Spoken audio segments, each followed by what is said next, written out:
bachcho, welcome back to our next topic of accountancy, that is admission of a partner.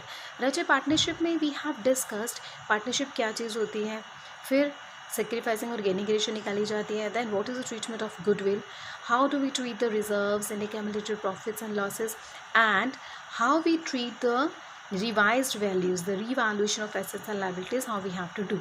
All these things we have done. Now we will apply all those things on the next upcoming chapters. इसमें से पहला है admission of a partner. Admission of a partner, from the name only you can judge what is admission. Admission means a new partner is admitted in the existing partnership firm.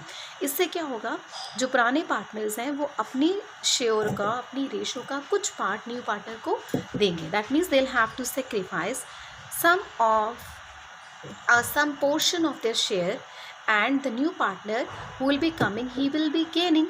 So the first thing that we have to calculate is sacrificing or gaining ratio, right? अब जब पुरानों ने sacrifice किया, new ने gain किया, तो हमारी जो ratio है वो चेंज हो जाएगी. So we'll have to calculate the new profit sharing ratio, right? So the first thing that we will discuss here is the first sacrificing and gaining ratio and then new ratio. जो हमने previous topics discuss किए थे ना, उन्हीं में से पहला topic sacrificing और गेनिंग, यहाँ पर कैसे अप्लाई करना है रेशो. और फॉर्मूला सेम है जैसे हमने पहले किया था, old share minus new share, but यहाँ पे थोड़ी सी चेंज है क्योंकि कई क्वेश्चंस में आपको जो न्यू पार्टनर एडमिट किया गया है उसका शेयर तो दिया होगा, उसके बेसिस पे पुरानों का शेयर फाइंड आउट करना पड़ेगा. वो किस किस पोर्शन में पुरानों से सैक्रिफाइस ले रहा है, पुरानों से किस तरह से शेयर को टेक ओवर कर रहा है, या पुराने अपने शेयर का क्या पार्ट सेक्रीफाइस कर रहे हैं. ऑल दीज डिफरेंट केसेस आ रहे हैं. सिंपल है, ज़्यादा कॉम्प्लिकेटेड नहीं है, थोड़ा सा वर्क हार्ड करना पड़ेगा बस. ठीक है, तो इसको हमने डिफरेंट 5 केसेस में डिवाइड किया हुआ है, जिसमें से केस नंबर 1 क्या है. हाँ, तो केस नंबर 1 क्या है हमारे पास, when only new ratio, new share of new partner is given and nothing else is being informed. सिर्फ ये आपको क्वेश्चन में गिवन है, इसके अलावा आपको कुछ नहीं बताया हुआ. फॉर एग्जाम्पल मान लीजिए ए और बी दो पार्टनर्स हैं और उनका रेशो आपको दिया हुआ, उनका रेशो है 3:2, राइट. इसके बाद उसने सिर्फ आपको क्वेश्चन में ये बताया कि C is admitted for 1/6 share in the partnership. इसके अलावा नथिंग इज़ मैंशन. जब भी कोई ऐसा केस आए अब जिसमें मुझे पता ही नहीं है कि इसने कितना सेक्रीफाइस किया, इसने कितना सेक्रीफाइस किया, तो हम न्यू शेयर कैसे निकालेंगे और सेक्रीफाइसिंग रेशियो कैसे निकालेंगे. Very simple. आपने क्या करना है, आपको सी का शेयर गिवन है. सी का शेयर गिवन होने का मतलब है कि this is fixed, we know कि सी विल गेट दिस, तो बाकी जो बचेगा वो ये दोनों पार्टनर्स आपस में डिवाइड करेंगे, राइट. तो हम क्या करेंगे, पहले हम रिमेनिंग शेयर निकालेंगे कि सी का शेयर देने के बाद ए और बी के लिए क्या बचता है. टोटल शेयर है 1, फर्म का टोटल शेयर है 1, जिसमें से 1/6 हमने दे दिया है सी को, राइट. सो ए और बी के लिए क्या बचा, 1 में से 1/6 माइनस करके, दैट इज़ 5/6. अब ये जो 5/6 है ये जाएगा ए और बी के बीच में डिस्ट्रीब्यूट होंगे. अब किस रेशो में होगा, नथिंग इज़ मैंशन्ड, तो आप गिवन रेशो को ही पिक करेंगे, right. So as new share will be this 5/6 will be divided to A and B in 3:2, यानी कि A टेक ओवर करेगा 3/5 और B का न्यू शेयर क्या होगा, 5/6 आपके पास है ही है, और B कितना टेक ओवर करेगा, उसका शेयर कितना था, 2 total, that is 2/5. So A will take over 3/6 and B will take 2/6. So अगर C का हमारे पास है ही है, C's share we already have, that is 1/6.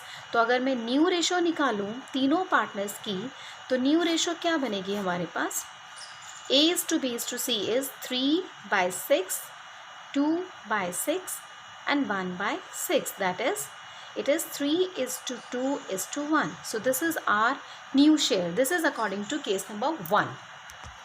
अब आते हैं नेक्स्ट पे हम, case number 2.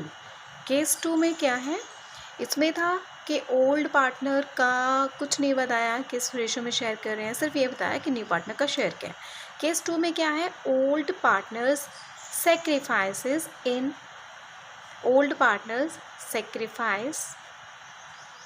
in favor of new from their share. इसको ध्यान दीजिएगा, language plays a most important role in this.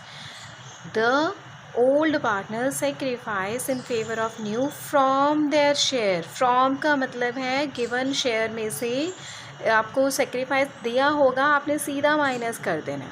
ठीक है, एग्जाम्पल ले लेते हैं.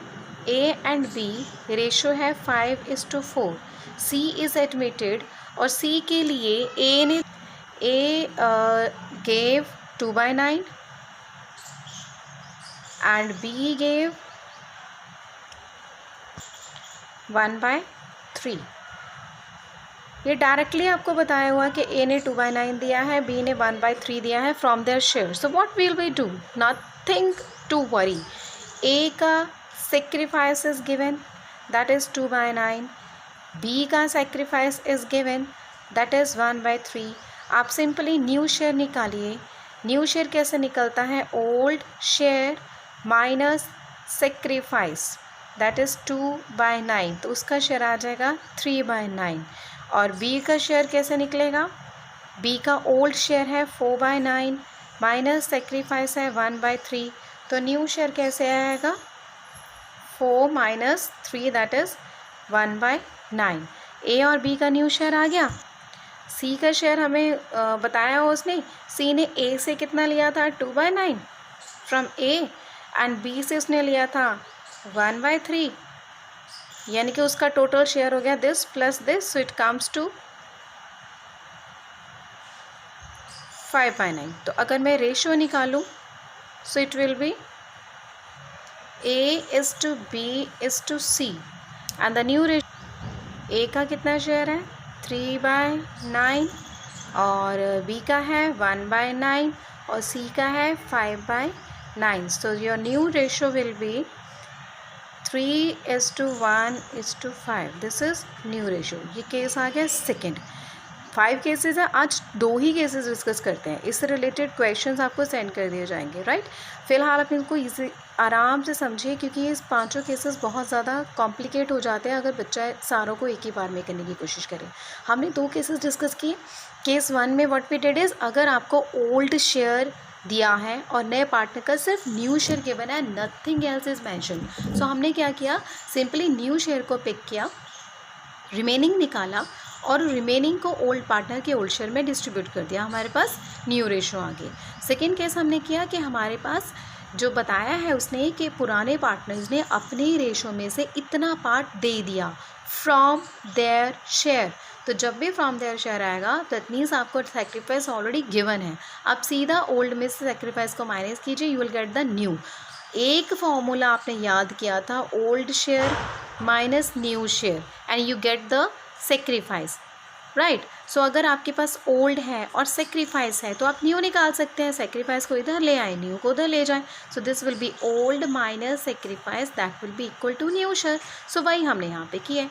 ठीक है जी. तो इन 2 केसेस को अच्छे से समझिए. क्वेश्चंस हम नेक्स्ट टॉपिक्स, नेक्स्ट जो केसेस है वो हम नेक्स्ट वीडियो में डिस्कस करें. Thank you.